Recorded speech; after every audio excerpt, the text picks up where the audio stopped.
Action.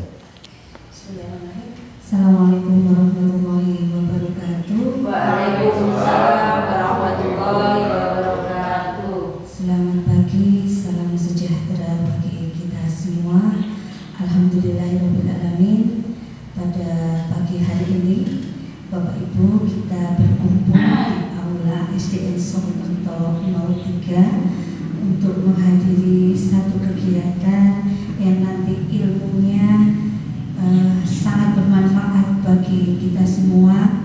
Teman-teman JGP kita, Bapak Hendri Setiawan dengan Bapak Sumarno akan berbagi praktek baik, melakukan diseminasi tentang budaya positif. Bapak Ibu, sebelum kita mulai acara pada pagi hari ini, marilah kita berdoa menurut keyakinan kita masing-masing. Berdoa, kami persilakan.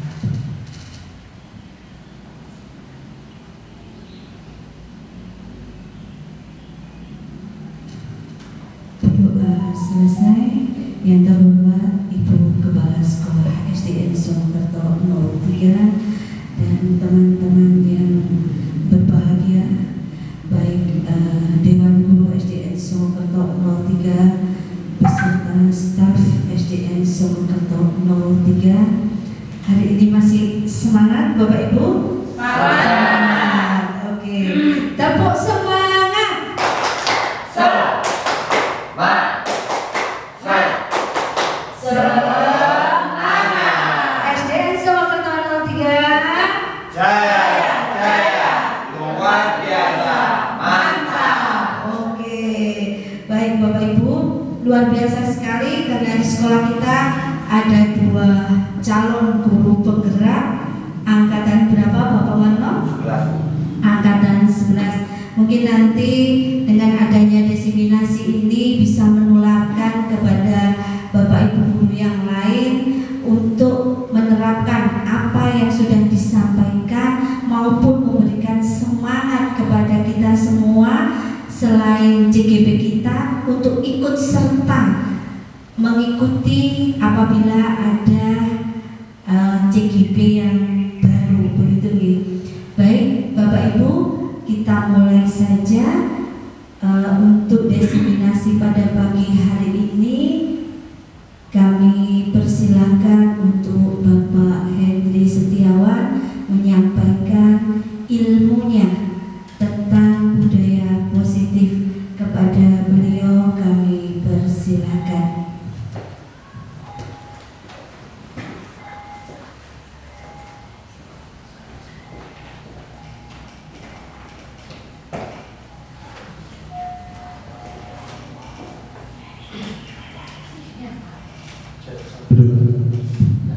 Baik, terima kasih Bu Puji yang sudah memandu kegiatan kita pada pagi hari ini. Selamat pagi Bapak Ibu semuanya. Bagaimana kabarnya hari ini? Alhamdulillah, luar biasa, mantap. Mantap, terima kasih. Tadi sudah diberikan semangat dengan tepuk semangat oleh Bu Puji untuk memulai kegiatan ini. Untuk menyemangati kegiatan kita hari ini, sedikit saya akan mengajak untuk ice breaking sebentar saja. Jadi begini, mudah saja Bapak dan Ibu. Kalau misalnya saya mengatakan begini, apa kabar semua muridku? Baik, baca ya 2 kali. Apa kabar semua muridku? Baik, gitu ya. Terus kemudian selamat pagi muridku, panjenengan bilang selamat pagi guruku, gitu ya. Apa kabar muridku hari ini? Baik, sehat, semangat, luar biasa, mantap. Bagaimana Bapak Ibu semuanya? Bisa? Oke ya. Kita coba ya.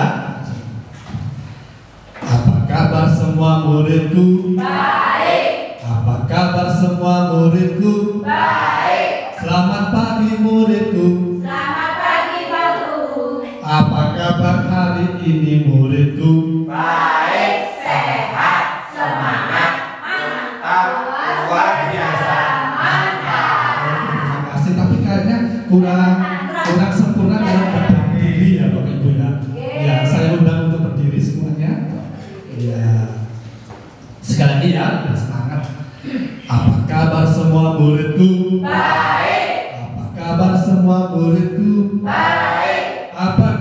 muridku?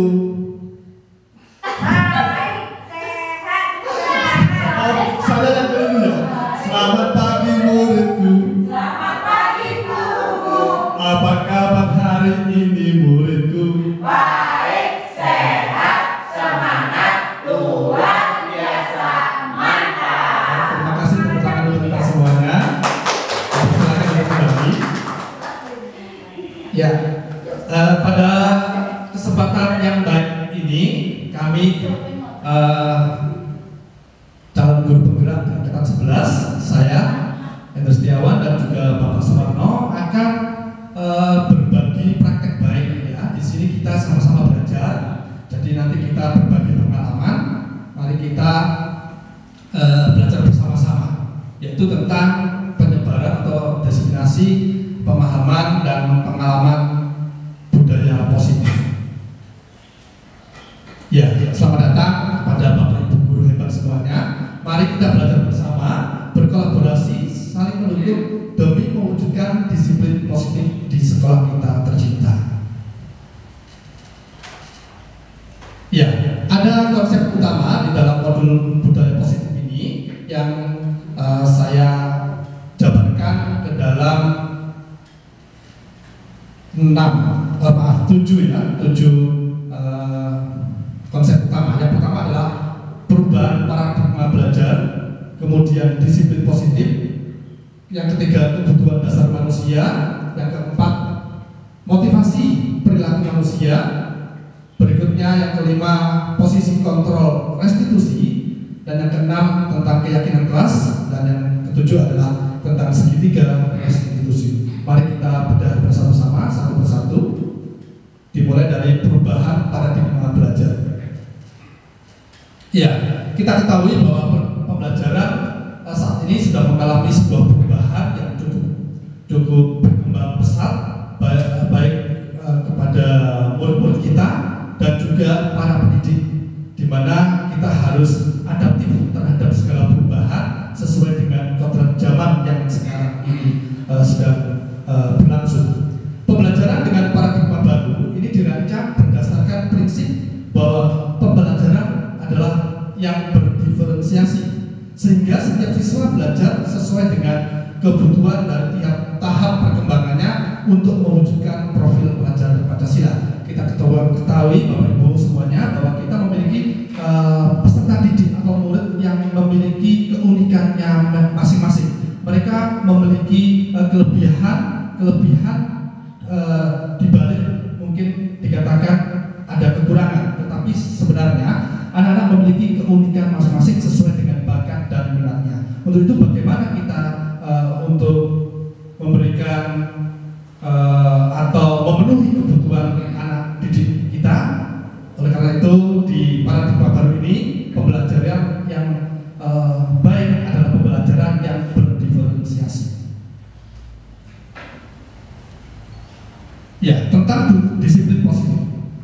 Dalam budaya kita, maka kata disiplin ini dimaknai sebagai sesuatu yang dilakukan seseorang pada orang lain untuk mendapatkan kepatuhan.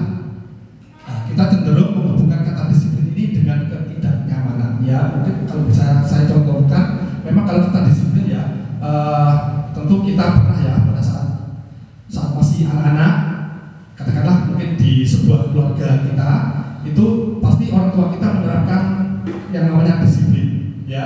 Tapi kita dari kata disiplin, misalnya harus bangun pagi-pagi, gitu ya, itu sudah memberikan sebuah dampak secara tidak langsung kepada kita. Itu ada sebuah ketidaknyamanan, ya, ketidaknyamanan. Nah, ini kalau dihubungkan di dunia pendidikan, khususnya peserta didik, ini pun juga mungkin seperti itu. Anak-anak kita atau peserta didik kita kalau sudah diberikan sebuah kepatuhan atau disiplin, mungkin mereka tidak berani untuk mengungkapkannya, tetapi sebenarnya mereka berada di dalam posisi ketidaknyamanan. Nah, sebagai pendidik, tujuan utama kita adalah menciptakan anak-anak yang memiliki disiplin diri, ya kan? Kita menghendaki anak-anak itu memiliki disiplin sehingga mereka bisa berperilaku dengan mengacu pada nilai-nilai kebajikan universal dan memiliki motivasi intrinsik bukan ekstrinsik. Artinya bahwa nilai-nilai kebajikan itu contohnya misalnya adalah ramah, sopan, tanggung jawab, mandiri, dan lain sebagainya. Nah, disiplin positif ini merupakan salah satu cara penerapan disiplin yang bertujuan untuk menumbuhkan kesadaran serta memberdayakan anak untuk melakukan sesuatu ya tanpa paksaan, ancaman atau hukuman. Jadi disiplin ini akan timbul di dalam diri anak-anak itu tanpa harus ada sebuah penekanan hukuman, tetapi diperlukan sebuah kesadaran. Nah, bagaimana untuk menumbuhkan kesadaran daripada peserta didik itu?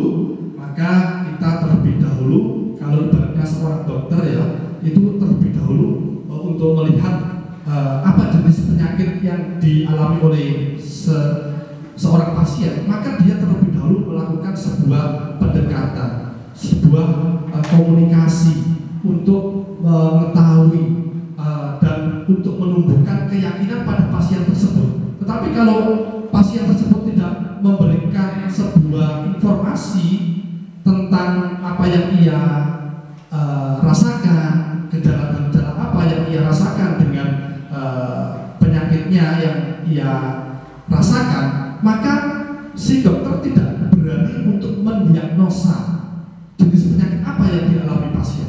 Demikian pula kita sebagai seorang guru perlu adanya pendekatan secara komunikatif dengan peserta didik untuk memberikan sebuah keyakinan diri kepada peserta didik. Nah, sehingga apabila sudah tumbuh keyakinan, maka anak tersebut akan timbul sebuah kesadaran untuk melakukan disiplin. Ya, berikutnya konsep utama model budaya positif adalah kebutuhan dasar manusia. Kita ketahui bahwa kebutuhan dasar manusia itu meliputi pertama survive atau bertahan hidup. Yang kedua adalah kasih sayang dan rasa diterima, love and belonging. Dan berikutnya adalah penguasaan atau power, kemudian kebebasan atau freedom, dan kesenangan. Ya, bertahan hidup. Bertahan hidup ini kalau dimaknai adalah bahwa setiap manusia itu cenderung untuk memiliki sebuah daya untuk bertahan hidup. Contoh misalnya ada sebuah kejadian atau peristiwa di kelas ya.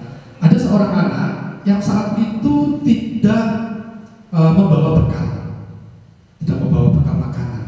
Padahal bekal makanan ini adalah salah satu cara manusia untuk bisa bertahan hidup. Itu adalah bertahan hidup. Nah, tetapi karena anak ini tidak membawa bekal tersebut, anak ini melakukan sebuah tindakan yang sebenarnya keliru, yaitu dia mengambil makanan punyanya teman-temannya tanpa izin tentunya, sehingga ini menimbulkan sebuah permasalahan bagi teman dan anak tersebut. Kenapa hal ini bisa terjadi? Kita tidak bisa langsung membuat bahwa anak ini benar-benar salah. Memang secara nyata memang anak itu salah, tetapi harus kita dalami dulu. Ada kebutuhan dasar yang ia tidak penuhi sehingga anak tersebut melakukan hal tersebut. Contohnya itu tadi, ya mungkin dengan melakukan seperti itu, kemudian si guru mengetahui bahwa anak tersebut mengambil makanan tanpa izin, sehingga anak tersebut kan kemudian dipanggil ya Bapak Ibu ya, diberikan nasihat, kenapa kamu kok mengambil makanan. Nah tentunya ada alasan-alasan yang ia berikan. Nah, dari situ kemudian si guru ya itu juga akan menginformasikan kejadian tersebut kepada orang tuanya. Dari informasi yang diberikan guru kepada orang tua, maka ada sebuah tindakan dari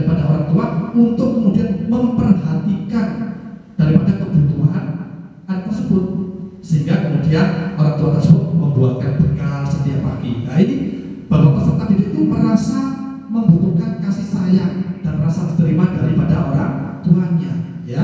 Kemudian penguasaan, ibaratnya anak tadi, dia akan mengambil, dia akan merasa bahwa dia itu yang paling kuat di kelasnya, ditakuti di antara teman-teman, sehingga dia memiliki sebuah salah satu kebenaran dasarnya yaitu penguasaan.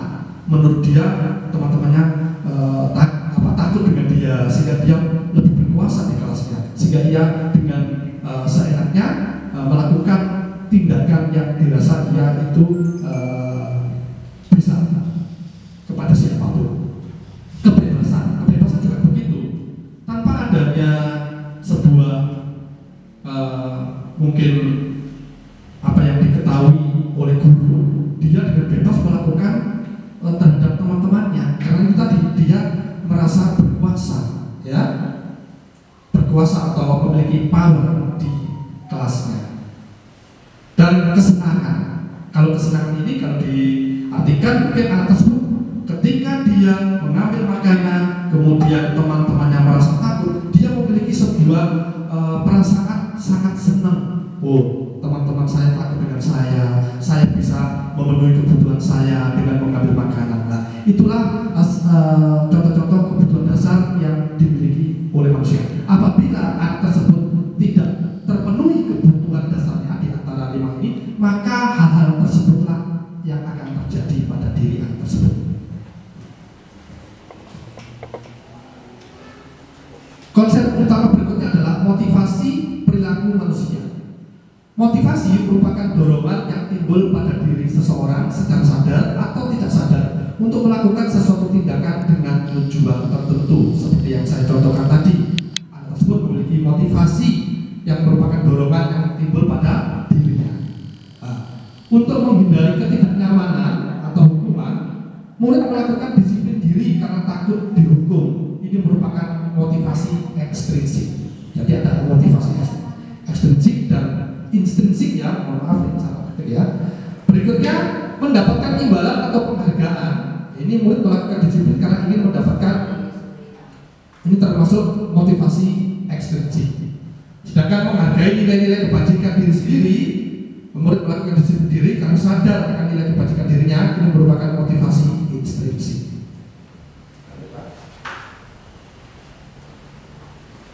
Ya, kita mengenal di dalam menegakkan sebuah disiplin itu tentunya paradigma yang lama itu ada istilah hukuman dan penghargaan. Jadi kalau ada anak yang salah itu kita pernah ya melakukan sebuah hukuman.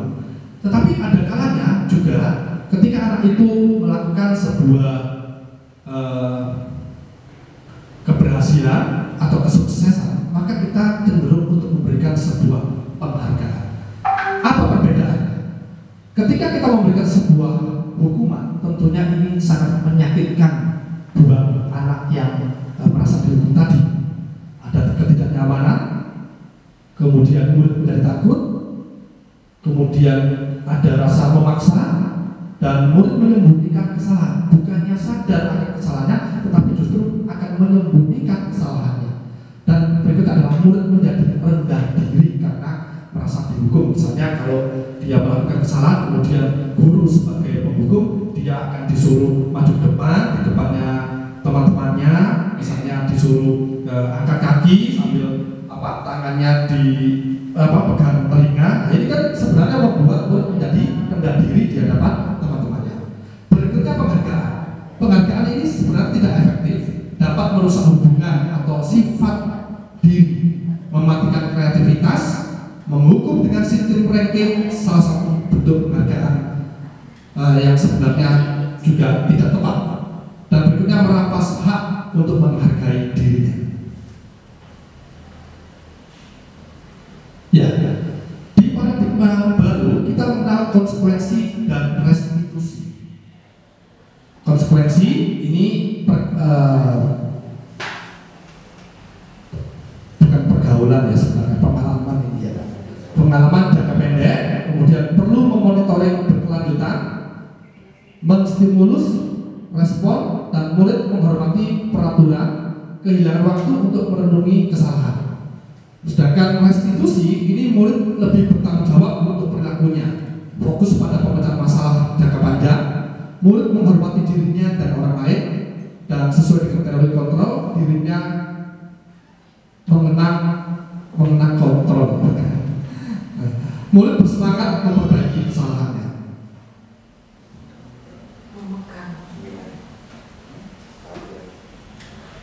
Oh iya Bu, memegang ya. Iya, terima kasih untuk koreksinya. Pengertian restitusi. Restitusi adalah proses menciptakan kondisi bagi murid untuk memperbaiki kesalahan mereka, sehingga mereka bisa kembali pada kelompok mereka dengan karakter yang lebih kuat. Ini menurut Gosen 2004 ya. Sedangkan ciri-ciri restitusi adalah bukan untuk menebus kesalahan, namun belajar dari kesalahan. Dan ciri kedua adalah memperbaiki hubungan. Kemudian tawaran bukan paksaan, menuntut untuk melihat ke dalam diri, mencari kebutuhan dasar yang mendasari kebutuhan, fokus pada karakter bukan tindakan, dan menguatkan dan fokus pada solusi. Ya, mungkin itu dulu yang bisa saya sampaikan tentang budaya positif yang kemudian akan dilanjutkan oleh Bapak Sumarno. Dipersilakan Pak Sumarno.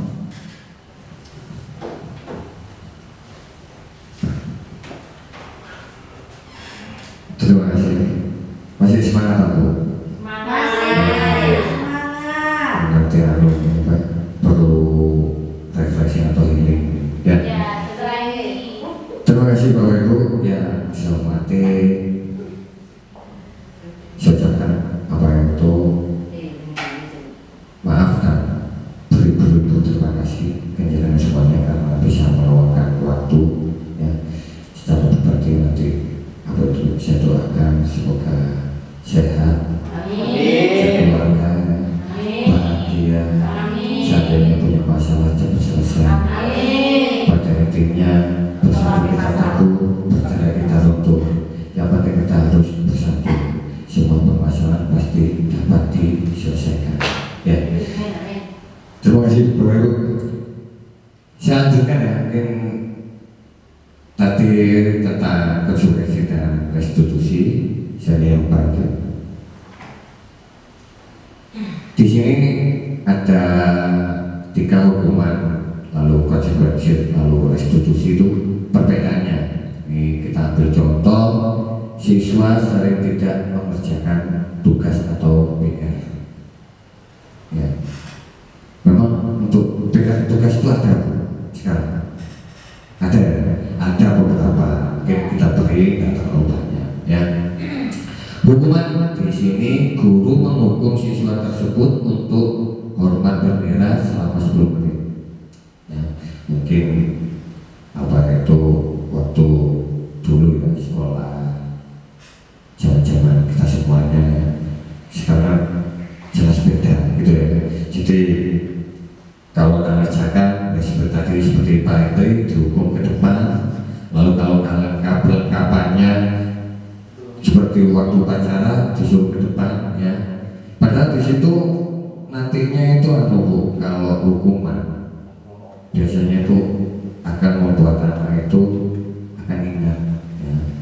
Biasanya itu akan menimbulkan ya, rasa-rasa dendam atau kecewa gitu ya. Guru marah dan menjadi takut. Nah, kita usahakan ya. Kalau terlalu marah gampang darah tinggi, benar ya. Kita memberikan ilmu itu kan itu dengan ikhlas. Nggak usah marah-marah nanti ya berbarokah gitu loh ya. Nah, kalau seandainya dia melakukan kesalahan, ya, di sini nanti kita beri konsekuensi. Ya, biasanya kan nanti ada di kelas itu ada keyakinan kelas. Ya, saya jelaskan tuh konsekuensinya, yaitu guru memberi konsekuensinya untuk mengerjakan PR-nya saat istirahat atau mengerjakan sebanyak 3 kali. Lalu guru tegas dan siswanya menaati peraturan. Nah, sekarang kita ke restitusi, ini yang sering yang harus kita pakai ya.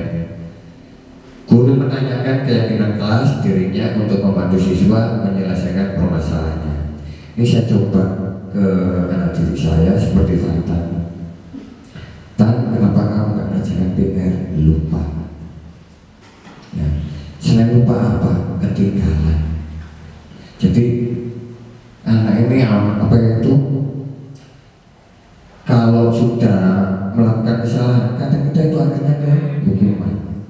kita berusaha untuk instruksi gitu loh ya, biar anak itu tidak nantinya itu tidak ingat-ingat ataupun nanti dendam gitu loh ya.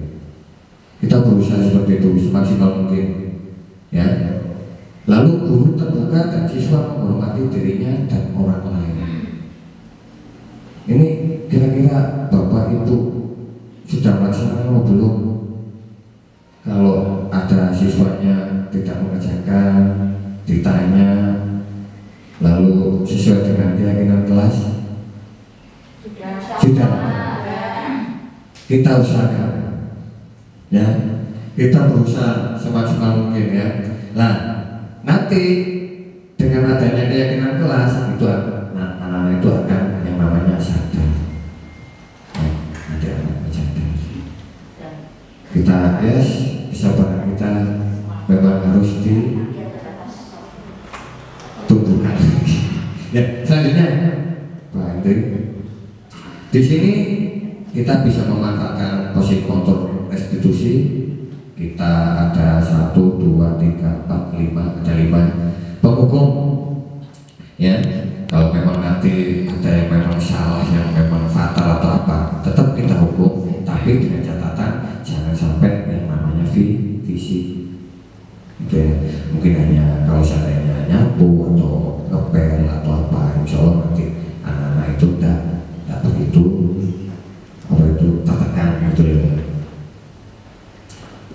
Pembuat merasa bersalah, nah, ini mungkin nanti kalau seandainya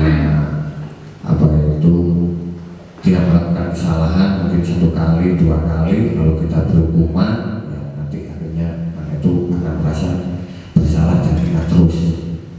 Lalu kita coba ke teman.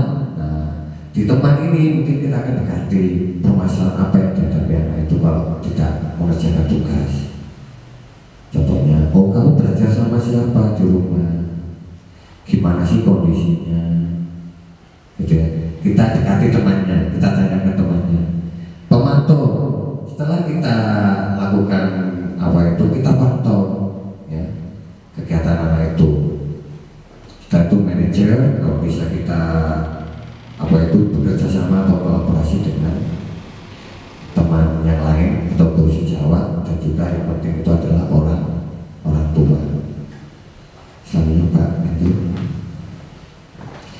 Penghukum, nah ini mungkin kalimatnya ya, seperti di situ, patuhi aturan sekolah lalu berdiri di depan barisan. Ini bentuk hukuman. Kamu tidak mengerjakan tugas, silakan sapu halaman. Nah, itu bentuk penghukum. Mungkin ada kalimat yang lain Bapak Ibu selain kita penghukum, kalimat yang lain.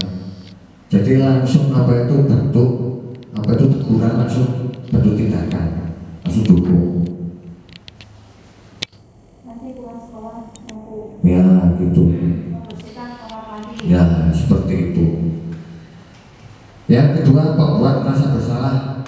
Nah ini berapa kali Pak Guru harus memberitahu kamu, ya Pak Guru kecewa sama kamu. Kayaknya kita sudah ya. Sudah ya, tapi ya inilah namanya juga anak-anak yang nanti kita tetap Bapak Ibu, kita harus menjalankan yang namanya keyakinan kelas ya. Nah ini kalau bisa keyakinan kelas itu tulis, tempel, lalu wajib nanti kalau bendara nanti teman-teman ini dikasih suntikan biar semangat ya. Kira-kira Pak Bu Uji? Kalau menurut saya, mengapa harus keyakinan kelas bukan peraturan? Kalau peraturan itu mungkin terkesan mengikat dan menakutkan. Namun kalau keyakinan kelas itu tumbuh dari apa yang ada di pikiran anak-anak, yang artinya bersifat positif, kemudian diyakini, pada akhirnya menumbuhkan kesadaran untuk melakukan hal tersebut. Ya, terima kasih. Jadi kalau peraturan itu mengikat ya, lalu biasanya sekolahan yang sedang menentukan. Lalu kalau keyakinan itu biasanya atas kesadaran anak-anak itu, ya, atas kesadaran. Kalau bisa nanti ya seperti apa itu kalimatnya, kalau bisa ya normatif, ya, jangan kata-kata yang negatif. Mengapa kita memiliki peraturan tentang penggunaan helm? Nah, pada saat mengendarai kendaraan roda 2 atau motor, mengapa kita harus pakai helm? Contoh aja, saya berangkat ke sekolah, padahal di situ nggak ada polisi, saya pakai helm. Kenapa? Untuk apa sih pakai helm? Keselamatan.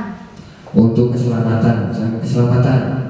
Mematuhi peraturan lalu lintas. Mematuhi peraturan lalu lintas. Ada yang lain? Biar bahaya. Ya biar gaya, boleh. Kalau saya itu nggak pakai helm, ini bunyi, kapan sakit, jadi kemana-mana dekat saya pakai helm. Biar nggak masuk angin berarti ya Pak. Iya. Maksudnya nggak berpasi. Iya. Karena pakai helm itu aman, ya. Ya, jadi itu kesadaran, ya, intinya untuk keselamatan. Sama juga waktu kejadian apa itu masker ini, ya, itu lah ya. Mengapa kita memilih tentang penggunaan masker dan mencuci tangan setiap saat lah. Di saat waktu COVID, ya, kita sampai kalau seandainya nggak bawa masker, nggak pakai masker aja kita disuruh keluar atau apa, ya. Kira-kira apa? Mengapa kita harus pakai masker dan mencuci tangan setiap saat waktu yang kemarin waktu COVID? Biar apa kira-kira? Biar tidak tertular. Biar tidak tertular, bisa ya? Karena apa? Karena bersentuhan bisa menularkan yang namanya virus. Selanjutnya, untuk pakai masker,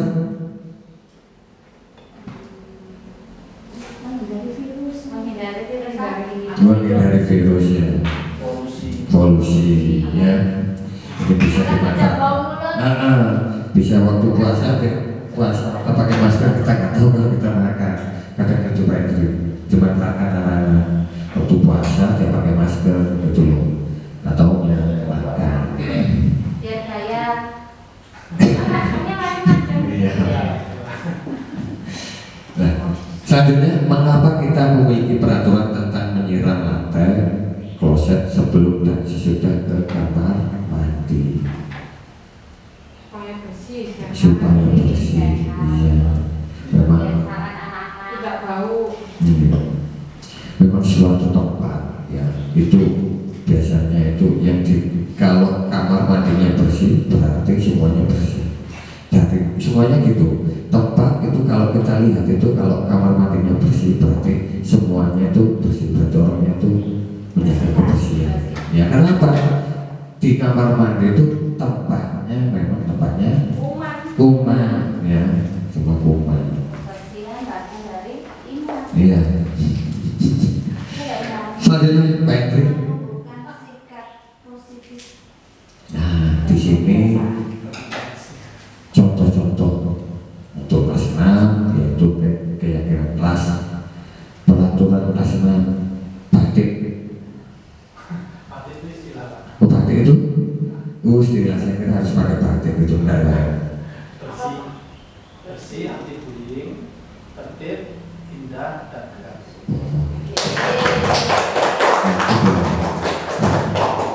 Mantap. Di sini sudah tertentu ya keyakinan kelas. Datanglah tepat waktu setiap pagi ke kelas dan setelah istirahat. Itu untuk disiplin. Sedangkan tugas bertanggung jawab menyelesaikan tiap tugas dan selesai tepat waktu. Yang tertib, memakai seragam dan menjaga ketertiban selama pelajaran. Untuk respeknya dari anak-anak yaitu hormat kepada guru dan pada teman sebaya dan semua pegawai yang ada di sekolah. Sebenarnya untuk kebersihan ini yang sering kita gembar-gemborkan ke anak-anak, jagalah kebersihan di kelas dan sekolah, buang sampah pada tempatnya. Untuk HP, gadget, dilarang memakai handphone selama pelajaran berlangsung. Ini Ini apa itu? Contohnya keyakinan banana gitu. Oh peraturan, oh ini peraturan. Oh, iya. Mohon maaf. Peraturan kelas 6, ya. Nah, di sini setelah kita membuat ada aturan, kita akan akhirnya membuat yang namanya keyakinan kelas. Ya, jadi ini nanti Bapak itu nanti tidak ada pertanyaan, tapi yang ada itu menambahkan atau tidak, ya, biar lebih cepat, lebih baik dan lancar. Berarti nggak ada pertanyaan, hanya tambahan saja, ya. Kalau nanti ada pertanyaan di sesi selanjutnya, ya. Bagaimana pembentukan keyakinan kelas? Yaitu yang pertama lebih abstrak dari peraturan, berupa pernyataan universal, sedikit saja agar mudah dipahami atau diingat. Jangan terlalu banyak-banyak, yang penting buang sampah di tempatnya, menghormati teman, dibuat dalam bentuk positif, diusahakan seperti itu. Jadi jangan ada kata tidak boleh membuang sampah. Kata-kata tidak ini kita modifikasi ya ke hal yang positif sesuai kondisi kelas atau sekolah agar mudah diterapkan. Ya, kita harus tahu kondisi kelas kita, lalu kalau bisa ya kondisi anak didik kita. Kalau kelas 1 ya nggak bisa kita laksanakan seperti kelas bahasa-bahasanya. Melibatkan semua warga kelas, ya, warga kelas ya siswa kita dan kita untuk bisa membuat yang namanya keyakinan kelas. Di sini selanjutnya itu segitiga restitusi. Tahap-tahapnya ya ada 3, yaitu yang pertama kalau seandainya ada siswa kita melakukan kesalahan ya, menstabilkan identitas ya. Jadi kalau ada anak didik kita melakukan kesalahan, tidak mengerjakan tugas, kira-kira kalimatnya gimana Bu? Kalau seperti Fatan ya, contohnya Fatan tidak mengerjakan tugas ya. Fatan, Pak Waro ini pernah punya kesalahan, dulu nggak pernah mengerjakan tugas, mungkin seperti itu ya. Kita harus apa itu ke anak itu membimbing ya, jangan menghukum, kasihan anak-anak ya.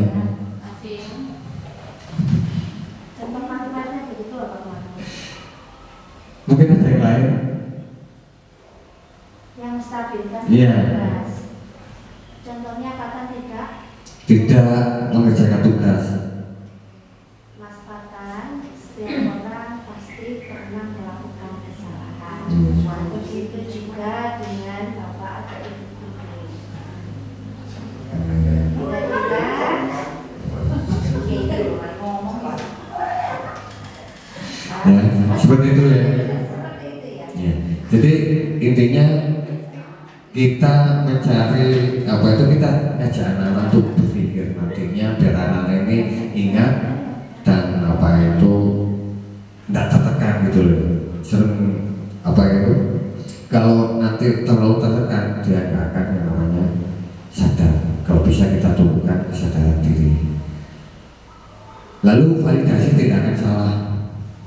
Ya, kalau seandainya Fatan tidak mengerjakan apa itu tugas, kira-kira ini tidak mengerjakan tugas ini perbuatan baik apa jelek gitu ya. Dia akan mencari alasan, oh perbuatan jelek. Kalau perbuatan jelek harus bagaimana, harus ditinggalkan.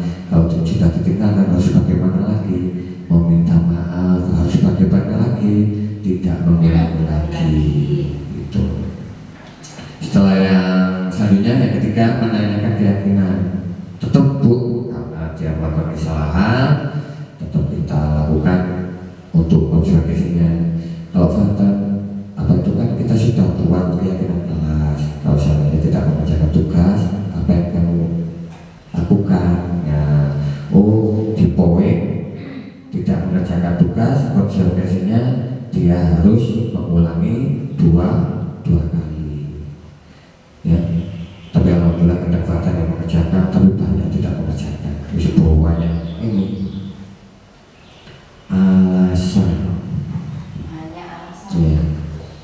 Selanjutnya, nah, ini Pak Hendri, ya, video penerapan segitiga restitusi, ya. Ini video Pak Hendri. Oh, betul. Saya, nah ini kita dekati, kita ajak ngomong. Insya Allah kalau dengan apa itu hati ke hati, anak itu tidak tertekan, ya, lalu bisa menceritakan, lalu bisa kita selesaikan permasalahan dengan tidak ada rasa dendam. Itu aja Bapak Ibu, saya mohon maaf dan saya ucapkan terima kasih. Sekali lagi saya doakan Bapak Ibu tetap sehat, sehat sekeluarga, bahagia, banyak rezeki, dan sekali lagi bersatu kita teguh, bercerai kita runtuh. Setiap permasalahan pasti ada solusi. Jangan terlalu banyak berpikir, nanti banyak teman-teman kita yang sakit, artinya masuk rumah sakit. Nah, kalau tidak mau sakit, ya harus kita selesaikan apa itu masalah besar kita kecilkan, masalah kecil kita hilangkan. Bagaimana? Ya kita mencari solusi, lalu juga yang penting ini healing dan kita refreshing. Ya, Bu Bendara, biar teman-teman refresh, fokus, semangat, ya, usahakan, ya, refreshing biar nggak terlalu ya. Ya, kita harus bersatu, kita teguh, bercerai kita runtuh. Merdeka. Terima kasih. Saya akhiri. Wassalamualaikum warahmatullahi wabarakatuh.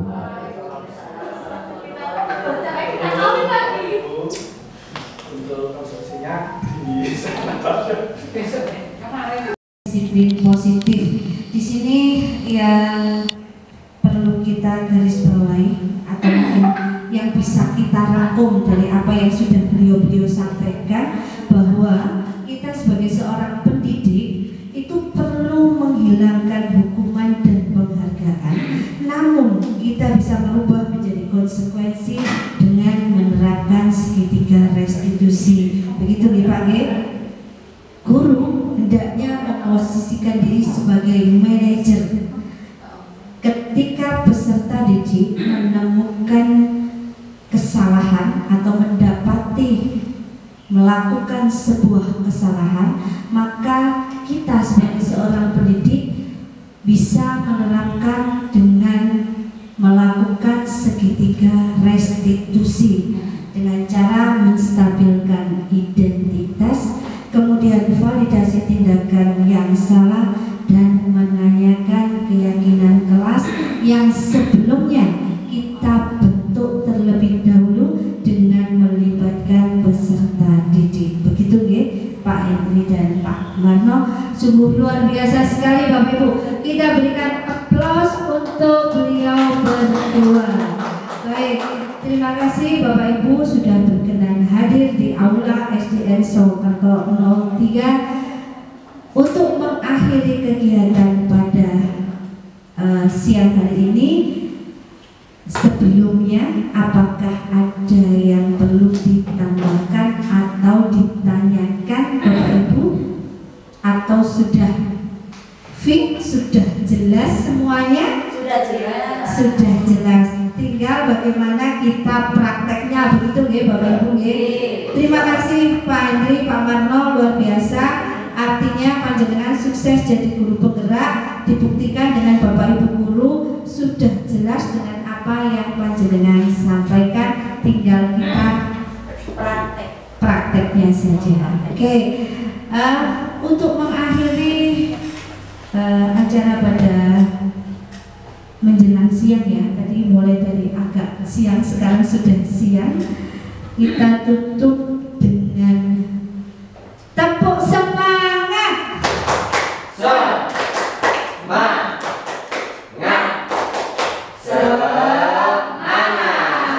Baik Bapak Ibu, untuk mengakhiri marilah kita berdoa bersama yang akan dipimpin oleh Bapak Imam Kodi selaku guru agama. Kepada beliau kami persilakan.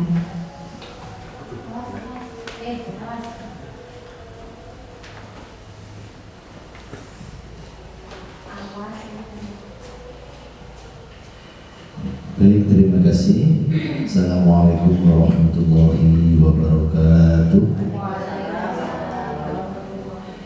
Agar acara ini bisa bermanfaat bagi kita semua, jadi intinya barokah fid dunya wal akhirah, dan anak didik kita juga. Marilah kita semua berdoa untuk itu. Saya pimpin dengan secara Islam ya, Bapak.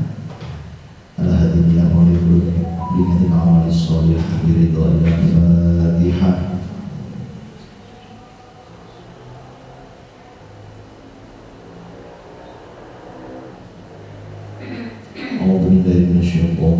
Bismillahirrahmanirrahim. Allahumma sholli ala sayyidina Muhammadin sholatan tunjina biha min jami'il ahwali wal afat wa nabiyina jami'al hajat wa tutahhiruna biha min jami'is sayyi'at wa tarfa'una biha ilal a'la darajat wa tuballighuna biha rasul wa min jami'il khairat bil hayati wal wa'di mamat. Allahumma ja'alna wa ahlana wa awladana wa dana bidatana wa jama'tana الخير والعبادة والاستقامة والسنة والجماعة ولا تجعلنا وإياك عن الشر والضر إنك على كل شيء قدير. ربنا ظلمنا أنفسنا وإن لم تغفر لنا وترحمنا لنكونن من الخاسرين. ربنا آتنا في الدنيا حسنة وفي الآخرة حسنة وقنا عذاب النار. وصلى الله على سيدنا محمد وعلى آل سيدنا محمد والحمد لله رب العالمين. Akhiran, wassalamualaikum warahmatullahi wabarakatuh.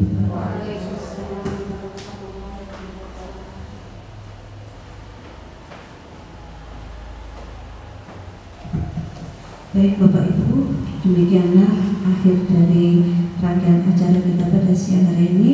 Saya sebagai moderator atau pembawa acara pada kegiatan hari ini, mohon maaf yang sebesar-besarnya apabila ada salah kata dan sikap. Saya akhiri, wabillahi taufiq wal hidayah. Wassalamualaikum warahmatullahi wabarakatuh. Monggo pasedatannya wonten wingking Bapak Ibu. Assalamualaikum warahmatullahi wabarakatuh. Perkenalkan, nama saya Imam Qodi, saya guru pendidikan agama Islam di SDN Sonokerto 03 Kota Batu. Alhamdulillah selama ini Bapak Marno dalam mengajar sudah sangat baik, dan setelah beliau mengikuti kegiatan guru penggerak ini, beliau sangat kreatif, inovatif dalam memberikan pembelajaran untuk peserta didik, dan beliau juga sangat baik dalam berbagi praktek baik kepada teman-temannya. Alhamdulillah, semangat terus Bapak Marno, jaga kesehatan dan semoga sukses. Mungkin itu yang bisa saya sampaikan sebagai rekan guru dari Bapak Marno. Saya akhiri, wassalamualaikum warahmatullahi wabarakatuh.